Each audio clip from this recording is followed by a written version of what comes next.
রাজনৈতিক, সামাজিক ও গণ্যমান্য ব্যক্তিবর্গের সম্মানে লক্ষ্মীপুরের রামগতিতে জাতীয় সমাজতান্ত্রিক দল জেএসডির উদ্যোগে ইফতার ও দোয়া অনুষ্ঠানের আয়োজন করা হয়েছে। ২৭ মার্চ বৃহস্পতিবার বিকেলে উপজেলার চরপড়াগাছা ইউনিয়নের আসাম আব্দুরপের বাসভবনে এই অনুষ্ঠান অনুষ্ঠিত হয়। এতে প্রধান অতিথি হিসেবে উপস্থিত ছিলেন জেএসডি সভাপতি, স্বাধীন বাংলার প্রথম পতাকা উত্তোলক ও সাবেক মন্ত্রী আসম আব্দুরপ। উক্ত ইফতার ও দোয়া অনুষ্ঠানে সভাপতিত্ব করেন উপজেলা জেএসডি সভাপতি বীর মুক্তিযোদ্ধা মোহাম্মদ গিয়াসউদ্দিন এবং সঞ্চালনা করেন সাধারণ সম্পাদক লোকমান হোসেন বাবলু। আমরা আল্লাহর কাছ থেকে অনেক পাই।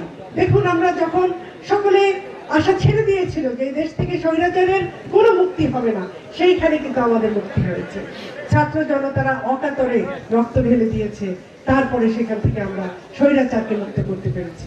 কিন্তু আজকে যে বিষয়টি জগদ্দল পাথরের মতো ঘুরে বেড়াচ্ছে, রাষ্ট্রের যে সমস্ত ব্যবস্থাপনায় যা ত্রুটি রয়েছে, সেই ত্রুটি থেকে যদি আমরা উঠতে না পারি, অতিক্রম করতে না পারি, তাহলে কিন্তু বারবার ৫ই আগস্ট হবে, আমাদের রক্তপাত হবে।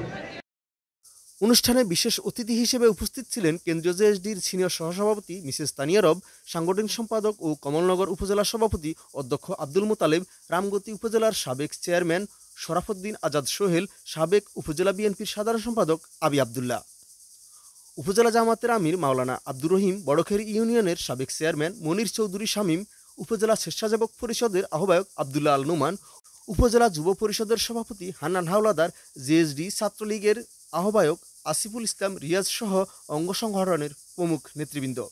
স্বৈরাচার জালিম খুনি সরকার বিদায় নিয়েছে, ডক্টর ইউনূস বাংলাদেশের দায়িত্ব নিয়ে এই মানুষকে, গরিব মানুষের মুক্তির জন্য ডক্টর বেদ।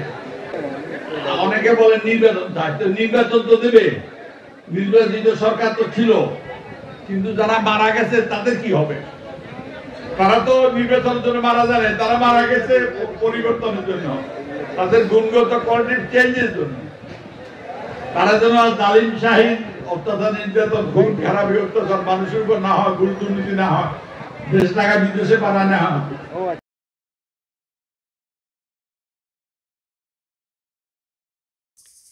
ইফতার আয়োজনে অংশ নিয়েছেন উপজেলার গণ্যমান্য ব্যক্তিবর্গের পাশাপাশি শিক্ষক, সাংবাদিক, ব্যবসায়ী, ছাত্র সংগঠন, শিক্ষার্থী সহ বিভিন্ন শ্রেণী ও পেশার মানুষ।